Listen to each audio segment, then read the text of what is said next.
তাই নি আপনার বন্ধু? ও আমার ছোটবেলার বন্ধু। ও অনেকবার ফেল মারার কারণে আমরা এখনো একলগে আছি। ও বিজনেস আইডিয়া। আচ্ছা মেদি, এক চিন্তা ভাবনা করিয়া আমি একটা বিজনেস আইডিয়া বার করছি। এখন এই বিজনেস করতে হইলে অনেক মানুষের দরকার। আমরা হকলে মিলিয়া ও বিজনেসটা করিলাই। বিজনেস করতাম না রে ভাই, বিজনেসে আগে আমার অনেক ফার দিছে। তো এখন আর বিজনেস না, আমরা ব্যবসাত লাগি যাই। বিজনেস আর বাদ দিলেই ব্যবসা করি। ভাই থানার মাথা শুনে জানি, থানার মাথার সমস্যা বিজনেস কি আমরা হোক। সিলেট টু ঢাকা ট্রেন কটা যায় ডেইলি? 4-5টা যাওয়াও আশা করে। ধরিলাও ট্রেন 5টা যায়। আগর দিন গিয়ে আমরা 5টা ট্রেনের সব টিকিট কিনিলিম। কইলাম ভাই আপনার বিজনেস আইডিয়াটা, কারণ আপনি দেখি সারা ট্রেনের টিকিট কিনাইলিরা।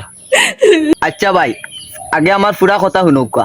যদি আগর দিন আমরা এই ট্রেনের টিকিট 400 টাকা করে কিনি, বাদর দিন আমরা 700 করে বেশি কৌন হইছে গিয়া বিজনেস। মানুষের কি দেখ আমরা নি কাউন্টারে টিকিট তুই আমরা গেছি 200 টাকা ফাজিল দিয়ে টিকিট নিতে। ভাইরে ভাই, কামরানির জায়গা যদি না দেও তে তো মানুষে কামড়াইব। কিলা শুনো কিলা, কাউন্টারও তো কোনো টিকিট থাকতো না, সব টিকিট আমরা কিনিলাম। বাদর দিন মানুষ কেউ ডাকাত যাইতা, কেউ ডাকাতো নে আইতা, আইবা ট্রেনের কাউন্টারও আইয়া টিকিট পাইতা না, বাধ্য হইয়া আমরা গেছিলে টিকিট কিনিয়া নিবা। ভাই সেরা আইডিয়া, তুমি আমার মন পাইছো, বুকু দাও ভাই।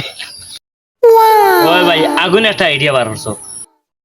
ওই ভাই আইডিয়া তো ভালো দিছো, কিন্তু বিজনেস না করিয়া আমরা ব্যবসাটা করলে ভালো হইল। আমরা সব একমত নেই। একমত একমত।